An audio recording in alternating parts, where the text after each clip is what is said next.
नमस्कार, कैसे हैं? नमस्कार, मैं हूं राकेश, आप लोग के सामने स्वागत करता हूं। उम्मीद करता हूं आप सभी लोग बहुत अच्छे होंगे, अपनी प्रिपरेशन में लगे हुए होंगे। डे नंबर 11 है ये केवीएसपीआरटी के लिए। केवीएसपीआरटी के अंतर्गत हम लोग इंपॉर्टेंट टॉपिक्स को देख रहे हैं और ये टॉपिक्स आपको किस प्रकार करने हैं और कैसे क्वेश्चन आएंगे, यहाँ आपको आइडिया लगेगा। ऐसे क्वेश्चन ही आप प्रिपेयर करेंगे और ये इस बोर्ड से आपको सीधे क्वेश्चन देखने को मिलेंगे, यही सिलेबस कंटिन्यू रहता है। तो इसके अंतर्गत हम लोग जो इंपॉर्टेंट टॉपिक आज देखने जा रहे हैं ईवीएस का मैं बता दूं, और जीएस का सबसे ब्रॉड टॉपिक है और मोटी मोटा कहते हैं 50 मतलब 35% के आसपास इसका वेटेज है अगर देखा जाए तो पूरे केवीएस में। इसके अंतर्गत एक बहुत ही बड़ा टॉपिक है, बहुत इंपॉर्टेंट टॉपिक है, जहाँ से गारंटी से क्वेश्चन आएगा, कोई रोकने वाला नहीं है। वो है पंचायती राज व्यवस्था, जिसमें दो हिस्से हैं, 73rd constitutional amendment, 74th constitutional amendment. मतलब पंचायती राज और नगर पालिका जो व्यवस्था भारत में लागू हुई थी उसके बारे में प्रश्न आते हैं। आपको पता है कि भारत गाँवों का देश है, करीब 6 लाख से अधिक जो गाँव है वो उससे मिल के एक भारत बनता है। और गांधी जी का गांधीयन व्यू था ये कि जो सत्ता का जो विकेंद्रीकरण है, डिसेंट्रलाइजेशन ऑफ पावर है, वो जरूर हो, और इसके लिए बहुत ही इंपॉर्टेंट जरिया होता है कि पंचायती राज व्यवस्था, मतलब गांवों में गांवों तक सत्ता पहुंचाई जाए। इसी विजन के साथ हमारे संविधान के जो पार्ट 4 है DPSPs, directive principle of state policies, उसका आर्टिकल 40 अगर आप उठा के पढ़ेंगे तो उसमें ये इनडायरेक्टली जिक्र किया गया था कि ग्राम पंचायतों का निर्माण किया जाए, जिसमें वो खुद से अपने डिसीजन ले अपने विकास के लिए। दो हिस्से होते हैं लोकतंत्र में, एक हो सकता है कि पावर का कंसंट्रेशन, मतलब पावर एक ही जगह केंद्रित हो जाए। मान लो एक ही लेयर हो, सिर्फ प्रधानमंत्री लेवल, मतलब केंद्र स्तर पे, तो सारी सत्ता वहीं पे है। छोटी छोटी चीज़ों के लिए भी केंद्र पे डिपेंडेंट रहना पड़ेगा। इंडिया में ऐसा क्या है, पावर अलग अलग स्तर पे बट गई है, सेंटर, स्टेट और अब पंचायतों में भी। तो इसका इतिहास हमारा पुराना है। 2 अक्टूबर 1959 को भारत में पहली बार किसी राज्य में पंचायती राज व्यवस्था लागू हुई थी। पहला क्वेश्चन, इजी क्वेश्चन है ये, इसे शुरू करने से पहले मैं बता रहा हूँ आपको। ये नागौर जो डिस्ट्रिक्ट है राजस्थान का, वहाँ से है ना। उससे पहले ट्रायल के रूप में 1957 में आंध्रा में शुरू हुआ था ये भी ध्यान दीजिएगा। उसके बाद ये चीज़ें चलती रही और 1992-93 तक पंचायती राज व्यवस्था बहुत से राज्यों ने अपनाई, लेकिन उनके ऊपर कोई लीगल बाउंडेशन नहीं था या कॉन्स्टिट्यूशनल बाउंडेशन नहीं था, बिकॉज ये इतना पवित्र चीज़ थी, लेकिन इसका संविधान में इसको दर्जा नहीं मिला हुआ था। संविधान में इसका कहीं जिक्र नहीं था। आपको पता है कि जो मैं आर्टिकल 40 बोल रहा हूँ, वो इम्प्लीमेंट हो ना हो, सरकार उसके लिए लाइबल नहीं होती है। वो सिर्फ एक वेलफेयर स्टेट की बात करते हैं। आपको पता होगा जो संविधान का भाग 4 है वो एक प्रकार से सलाह है सरकार को, है ना। इसके अंतर्गत बहुत इंपॉर्टेंट एक कानून विशेषज्ञ हुए थे, लक्ष्मीमल सिंघवी, जिनको आप बहुत फेमस एमएल सिंघवी के नाम से जानते हैं। उन्होंने 1986 में उनकी अध्यक्षता में कमेटी बनी। उस कमेटी ने रिकमेंड किया कि अब समय आ गया कि पंचायती राज व्यवस्था को एक संवैधानिक दर्जा दिया जाए, और इसी के तहत कॉन्स्टिट्यूशनल अमेंडमेंट बिल लाया गया। अब यहाँ से क्वेश्चन को शुरू करते हैं, लिख लीजिए। ये इस तरह के जो क्वेश्चंस के साथ, डिस्कशन के साथ आपको ना वैल्यूज़ नहीं मिलेंगी। इस तरह के लेक्चर आपको बड़े बड़े जो अच्छे अच्छे लोग हैं जो क्लासेस चला रहे हैं, उनके पेड क्लासेस में भी इस तरह के पॉइंटेड या इस तरीके से आपको टॉपिक कवर अप नहीं किया जाएगा। अब देखिए, इसमें पहला क्वेश्चन आता है कि किस एक्ट में पंचायती राज व्यवस्था को संवैधानिक दर्जा दिया गया था। तो सबसे पहले बता दें, 73rd कॉन्स्टिट्यूशनल अमेंडमेंट एक्ट 1992, 73वां संविधान संशोधन 1992। 1992 में बच्चा ये एक्ट लाया गया था कि हमारे संविधान में हम 73वां संविधान संशोधन कर रहे हैं, जिसके अंतर्गत ग्राम पंचायती राज व्यवस्था को जो है वो संवैधानिक दर्जा दिया जाएगा। और ये इम्प्लीमेंट बच्चा कब हुआ, 24 अप्रैल 1993। ये डेट भी आपको याद रखनी होगी।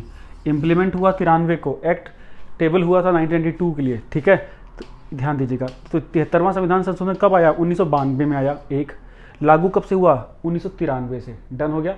इसके अंतर्गत पंचायती राज व्यवस्था अब संवैधानिक हो चुकी थी। इसके अंतर्गत आर्टिकल 243 में 16 अमेंडमेंट किए गए बच्चे, 16 संविधान संशोधन किए गए, 16 अमेंडमेंट किए गए आर्टिकल 243 में, ABCDEF ऐसे करके, क ख ग ऐसे करके, डन। अगला क्वेश्चन क्या कह रहा है बच्चे, अगला क्वेश्चन बोल रहा है आर्टिकल 40 और पंचायती राज में क्या रिलेशन है। तो मैंने आपको बताया था अभी कि आर्टिकल 40 एक गांधीयन व्यू था, गांधीवादी विचारधारा के तहत वो राज्य के नीति निर्देशक सिद्धांतों में इसको डाला गया था। आर्टिकल 36 से आर्टिकल 51 भाग 4 का हिस्सा है संविधान के, जिसके अंतर्गत एक ऐसे चीज़ें डाली गई हैं इसमें, जिसमें कि ये उम्मीद की जा रही है कि अगर ये चीज़ें सरकार अपनाए तो एक भारत एक कल्याणकारी राज्य बनेगा। इसमें आर्टिकल 40 में बोला था कि ग्राम पंचायतों की स्थापना होनी चाहिए, ग्राम पंचायतें हों, है ना, मतलब सत्ता का विकेंद्रीकरण हो, सत्ता का विकेंद्रीकरण, विकेंद्रीकरण मतलब decentralisation of power, lisation of power, ये आपको ध्यान देना होगा। और इसी से इंस्पायर होके एक प्रकार से पंचायती राज व्यवस्था को 73वें संविधान संशोधन के तहत इंप्लीमेंट किया गया। क्लियर हो गया। अब देखिए रिजर्वेशन, जब संविधान संशोधन लागू हुआ तो कई सारे इसमें अमेंडमेंट हुए। इसमें एक अमेंडमेंट किया गया था कि पंचायती राज व्यवस्था में एससीज और एसटी के लिए आरक्षण होगा, उनको आरक्षण दिया जाएगा। किस आर्टिकल के तहत? आर्टिकल 243 डी, 243 घ, ठीक है। इसके अंतर्गत बोला गया कि शेड्यूल्ड अनुसूचित जाति और अनुसूचित जनजाति समाज को इसमें आरक्षण दिया जाएगा। और इसके अंतर्गत इसके अंदर भी अनुसूचित जनजाति और अनुसूचित जनजाति में 1/3 जो सीटें होंगी वो उनकी वुमेन्स के लिए रिजर्व होंगी। तो महिला आरक्षण के ऊपर भी बड़ा काम किया गया था, इसमें आपको ध्यान देना होगा। तो आर्टिकल 243 डी आपको ये याद रखना है। KVSPRT क्लास चल रही है 21 तारीख से ही, और अभी तक अगर आप नहीं जुड़े तो जरूर जुड़ जाइए। 7678668827 व्हाट्सअप पे आप बात कर सकते हैं, कोई क्वेरीज हो डिटेल ले सकते हैं। लगातार इन लेक्चर्स को कॉपीज़ में आप लिखिए प्लीज़। इनको अगर आप कॉपीज़ में लिखते हैं तब ही जाके आपको लगेगा भरोसा। मैं अभी भी बता रहा हूँ, डायरेक्ट क्वेश्चन आपको देखने को मिलेंगे। डायरेक्ट मतलब डायरेक्ट। अभी वो लोग जो KVS की वैकेंसी के इंतजार में बैठे कि हम आएगी तब शुरू करेंगे, तो वो अपना टाइम ले सकते हैं। खैर, वैकेंसी आने के बाद जो पैनिक होगा उसे आपको ही संभालना होगा। नेक्स्ट क्वेश्चन की ओर अगर हम चले, 83rd कॉन्स्टिट्यूशनल अमेंडमेंट, ये कैसे रिलेटेड है हमारे पंचायती राज व्यवस्था से, तो आपको ध्यान देना होगा। 83rd कॉन्स्टिट्यूशनल अमेंडमेंट ये हुआ था सन 2000 में। कब हुआ था? सन 2000 में। इसमें क्या कहा गया था? अरुणाचल प्रदेश को एग्जेम्प्ट किया गया था। अरुणाचल प्रदेश में ये आर्टिकल नहीं लगेगा, ये वाला, ठीक है। वहाँ आरक्षण इम्प्लीमेंट नहीं किया गया था, बिकॉज आपको पता है कि वहाँ पूरी जो जाति है, जो लोग हैं वो जनजाति से बिलोंग करते हैं, शेड्यूल ट्राइब से बिलोंग करते हैं, ठीक है।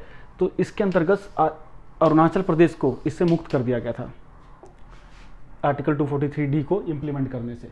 ध्यान दीजिएगा। नेक्स्ट पॉइंट की ओर, BO का भी अगला लेक्चर आने वाला है। नेक्स्ट पॉइंट की ओर अगर हम देखें, आर्टिकल 243E क्या कहता है? क्वेश्चन घूम क्या सकता है कि पंचायती राज व्यवस्था, पंचायतों का जो कार्यकाल होगा वो कितने वर्ष का होता है? 5 साल।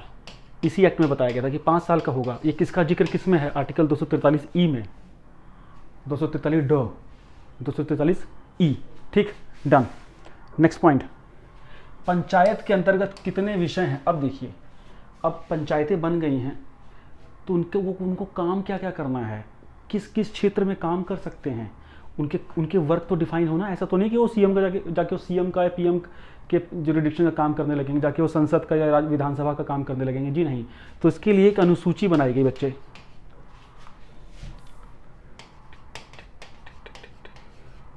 एक अनुसूची बनाई गई जिसको हम इंग्लिश में बोलते हैं शेड्यूल। शेड्यूल बनाई गई, शेड्यूल 11, और इसमें 29 सब्जेक्ट डाले गए, 29 विषय। ये क्वेश्चन आता है पेपर में, ऐसे चुटकी में उड़ाओगे, ऐसे ही क्वेश्चन आते हैं। 29 विषय इसमें थे जिन विषयों के ऊपर पंचायत अपना काम करती है, जिसमें प्राइमरी एजुकेशन आप देखेंगे, प्राइमरी हेल्थ इनके अंडर में होता है, सैनिटेशन इनके अंडर में होता है ना, आंगनवाड़ी वगैरह सारी व्यवस्था इनके अंडर में। तो ये क्या 29 ऐसे विषय थे जो कि पंचायत के अधीन थे और पंचायत इसी विषय पर काम करेगी। ये किसका जिक्र कहाँ किया गया है? अनुसूची 11। संविधान में पहले जब ओरिजिनली कॉन्स्टिट्यूशन बना था तो पहले कम अनुसूचियाँ थी, 8 अनुसूचियाँ थी ना, उसके बाद अनुसूचियाँ बढ़ती गई हैं। तो 11वीं अनुसूची में पंचायत के कार्य क्षेत्र हैं। नेक्स्ट क्वेश्चन, बलवंत राय मेहता, अशोक मेहता, ये क्या है भाई? ये वो कमेटियाँ हैं जो कि लैंडमार्क मानी जाती हैं, खासतौर से बलवंत राय मेहता। बलवंत राय मेहता की रिकमेंडेशन थी 1956 में, उन्होंने जो उनके अध्यक्षता में कमेटी बैठी थी उसने ही रिकमेंड किया था कि भारत में पंचायती राज व्यवस्था लागू हो और 3 टियर की लागू हो, त्रिस्तरीय। खूब आता पेपर में, भारत में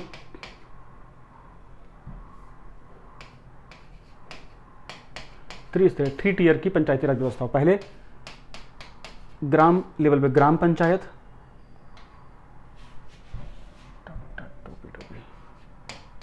पंचायत, उसके ऊपर मंडल स्तर लगा लेते हैं, या ब्लॉक लेवल भी आप बोलते हैं इसको, और तीसरा है डिस्ट्रिक्ट लेवल, जिला लेवल। तो इन 3 लेवल पे ये इलेक्शंस हों, ग्राम पंचायत, मंडल और जिला। ठीक है, डन हो गया। ये किसने रिकमेंडेशन किया था? बलवंत राय मेहता कमेटी ने। जो अशोक मेहता थे, जो इनसे ही जुड़े हुए थे, अशोक मेहता ने 2 टियर, द्विस्तरीय पंचायती राज व्यवस्था की रिकमेंडेशन की थी। इसमें उन्होंने ये ब्लॉक लेवल वाला मना कर दिया था, अशोक मेहता जी ने, वो सिर्फ ग्राम और जिला वाला था। ठीक, नेक्स्ट क्वेश्चन, ग्राम सभा की क्या परिभाषा है? आर्टिकल 243A में इसका जिक्र है बेटा, आर्टिकल 243A में इसका जिक्र है। इसी में बोला गया है कि ग्राम सभा में पंचायत होगी, हर ग्राम सभा में पंचायत होगी। तो ग्राम सभा मतलब क्या है? तो ग्राम सभा को डिफाइन किया गया कि एक ऐसी पंचायत जिसमें कम से कम 200 सदस्य हों, मतलब गांव के लोगों की संख्या कम से कम 200 हो। इसीलिए आप लोगों ने देखा होगा कई बार जो गांव छोटे होते हैं तो कई गांव की मिला के पंचायत बनती है। तो कम से कम 200 लोगों की संख्या हो और वो अपनी पंचायत बनाएंगे इनडायरेक्ट इलेक्शन के द्वारा चुनाव करके। तो आर्टिकल 243A में इसका जिक्र है बच्चे। ठीक, कम से कम 200 लोग। नेक्स्ट, पंचायत भंग हो सकती है। हाँ, समय से पहले भंग हो सकती है, इसको रिकॉल भी किया जा सकता है वार्ड मेंबर्स के द्वारा। और इसके चुनाव कितनी अवधि में होते हैं? जैसे ही पंचायत का कार्यकाल मान लीजिए खत्म हो गया, नॉर्मल 6 महीने के अंदर चुनाव कराना जरूरी है। समय से पहले भंग हो गई तो मतलब किसी भी कंडीशन में अगर पंचायत कार्यरत नहीं है तो 6 महीने के अंदर आपको चुनाव कराना जरूरी है। क्लियर है? ध्यान दीजिएगा।